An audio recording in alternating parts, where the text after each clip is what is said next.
Anong mas pipiliin mo? Love or career? Wait, hindi ako ma-hurt. Okay lang. Ako sa akin, Person yung nandito. Huwag yun nandito. Pero pwede combine.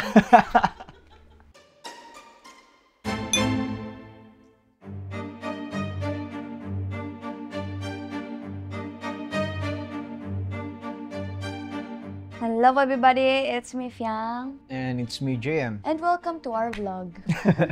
Feeling ko, kilala na namin More yung than close isa't friend, isa. ganun. Ano?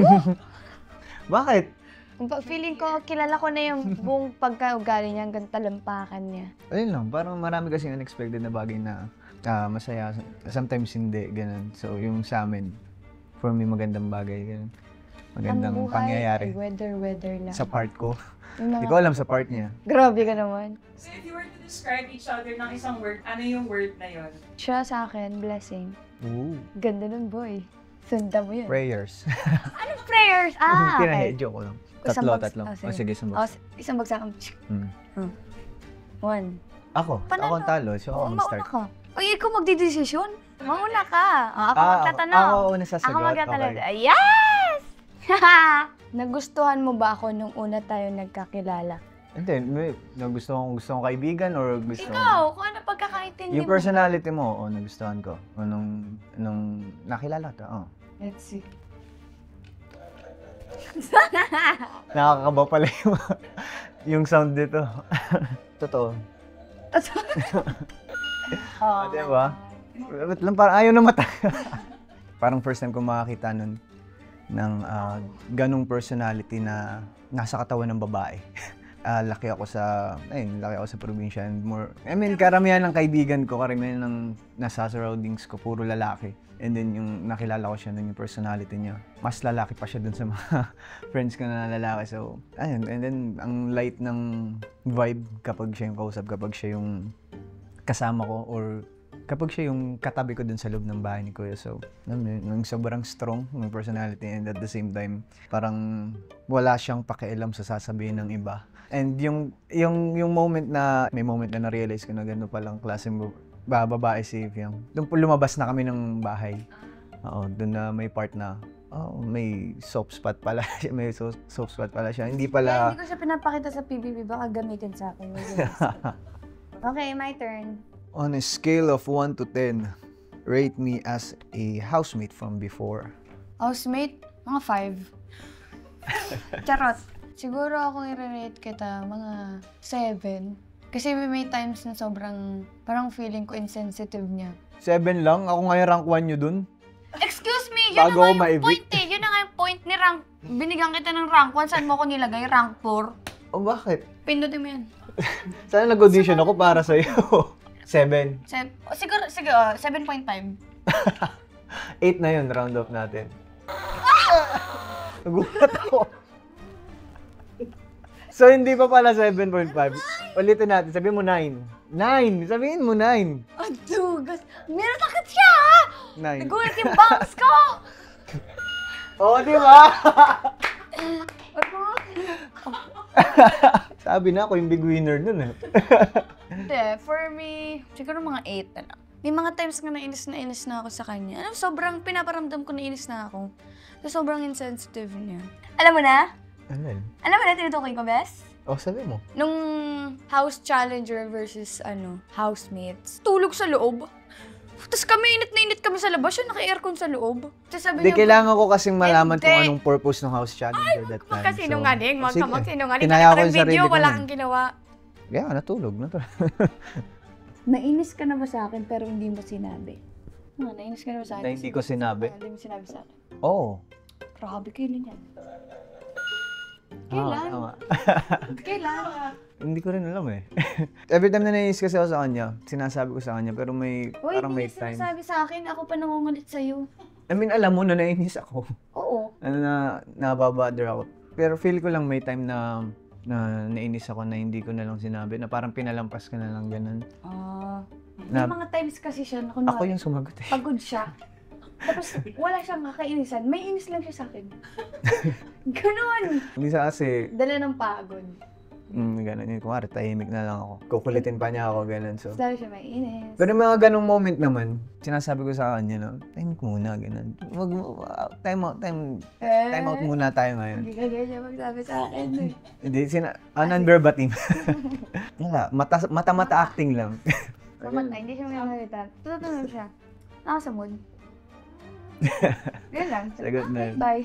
Lalo na nung parang kalalabas lang namin sa PBB doon. Maraming times na Sobra ka? naiinis ako sa kanya pero di ko sinasabi. Oo nga. Hindi pa naman kami masyadong open sa isa't isa nun. Madalas lang kami magkasama sa work. Pero may Sa hiya pa bagay, rin. ako din naman. Nihis din naman ako sa'yo. Have you ever Googled yourself? Oo naman. No?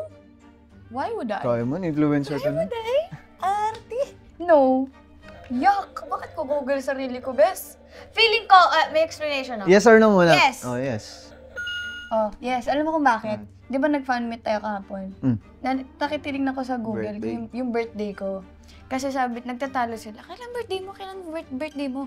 Sabi ko, May 13. Nakalagay sa Google May 14. So, chinek ko lang. Pero hindi ko, Di mo chinek kung may article na kaya ako. hindi. Never kong chinek yung mga ganun. Yuck! Ako, hindi naman ho talaga ako ma-social media talaga. So, kumbaga wala ring dating sa akin kung i-check ko kung... Sige, kung di ka nagsasocial No. nagsasocial media, pataasan tayo ng screen time. Okay. Feeling ko mas mataas yung screen. Hindi, ikaw hindi, naman. feeling ko hindi. Lamang ako ngayon kasi wala pa akong tulog. As in, wala naman ako nun sa... Ano kayang impact sa casual viewers ng ganito? Nung interview ko dito, ganito. Wala Wala naman naman ganun. dating sa akin. Ganun. Yeah, okay. Ulo, feeling ko may masasaktan dito. Yeah. Anong mas pipiliin mo? Love or career? Love or career? Love or career? Maintindihan ko ha? Ang papi. Maintindihan ko, hindi ako ma-hurt. Okay lang. Ako sa akin, Person na yung nandito. Huwag yun nandito. Pero pwede combine. ako... Hirap, di ba? Buti hindi ka napintas. Every time na may ganun kasi ako, kumari, may isang scenario na kailangan kong mamili. Lagi akong may mindset na I can do both. May or nga eh. Ay, ako yung sasagot eh. Well, ako both. Halimbawa ngayon, ba't pa ako pipili kung yung career ko, alam mo yun, na-inspire akong i-boost yung career ko dahil sa love life na meron ako ngayon. Di ba? May love life ka ba? Hindi ko pa nakakwento sa'yo. Ay, hindi pa. Hindi pa. Kwento mo sa akin mayambe ah. Oo. Kwento mo Ba't sa akin. sumagot ako, hindi pa? Hindi ko pa nga alam yun. Kwento mo sa akin yun. Mamaya, sabihin Kwento ko mo sa'yo. sa akin yun. Hindi mo kinuwento yan. Sino siya? Mamaya, ganito ako. Oh! Aray! Di ba? Ano nga can do both? Ano nga I can do both? Basa! First time. Mamili ka isa. Sabi mo career. Okay. Career. Sabi mo love. Love life. Love life or career? Love. Wala talagang tamang sagot. Pero yun. Huwag nang mabuhay. Huwag nang huminga. Okay. Anong mas nakakatakot? Ma-reject or magka-what if? What if? Been there, done that. Yung rejection, may answer pa siya eh. Pagka-rejection kasi, nalaman mo na yung sagot eh. May sagot ka na. Pero pag what if, parang kakainin ako ng buo. Minsan hindi ako vocal. Parang minsan sinasarili ko siya. Kumbaga, mas okay na sa kanya yung sinubukan kaysa magka-what if sa... Yeah. Yan. Freestyle. Ask them anything that can be answered with yes or no. So, magtatanong ako ng kahit ano. Yes. Wala pa. May times ba na naramdaman mo na in-invalidate kita? Oo. Grabe! Oo. Oo! Oo! Oo. Yeah. Talaga? Oo. Kahit mag-enk pa to, meron talaga. Kailan, saan, bakit? Nung hindi pa ganito ka-strong yung band namin. Kalalabas pa lang namin ng bahay ni Kuya. Di ba? Alam din niya eh. Hoy, hindi kita in-invalidate nun. Hindi, marami pagkakataon nun. Dumating pa nga tayo sa punto na... Inis ka. Make sure ko naman, if every time na may problem kami, iniintindi ko siya. Hindi, saka nung time naman na yun, magulo pa talaga. Yeah. Lahat. Ako na. Ako magbabasa nun. May iba ka pa bang gustong makatrabaho? Yun lang. Hindi mo naman kailangan sagutin kung sino. In terms? Love team. Wala. Screen partner. Wala.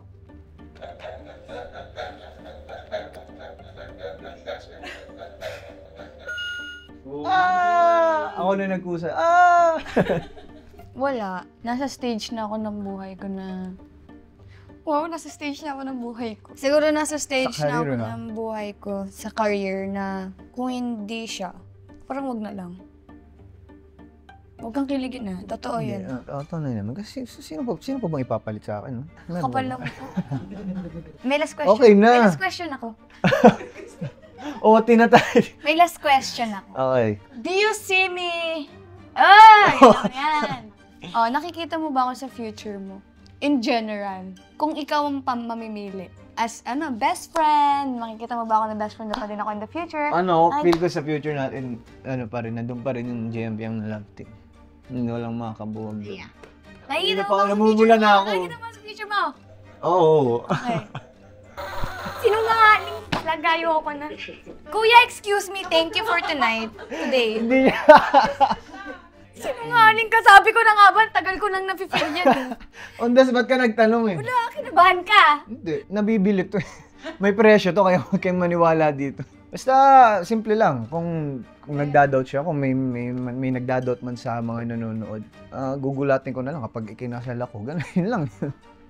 Yun lang. Ay, kakasal. Bahala na, mamaya. Thank you everyone. Thank you. SRR, Evil Origins is an official entry to the fifth... Alam mo, parang hindi ako mahirapan.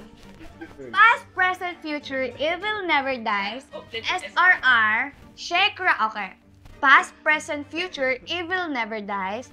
Shake, Rattle, and Roll, Evil Origins. Shake, Rattle, and Roll, Evil Origins is an official entry to the 51st Metro Manila Film Festival. Palakpakan! Yes!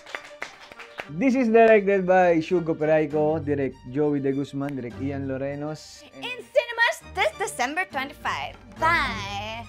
Alright, Piang GM!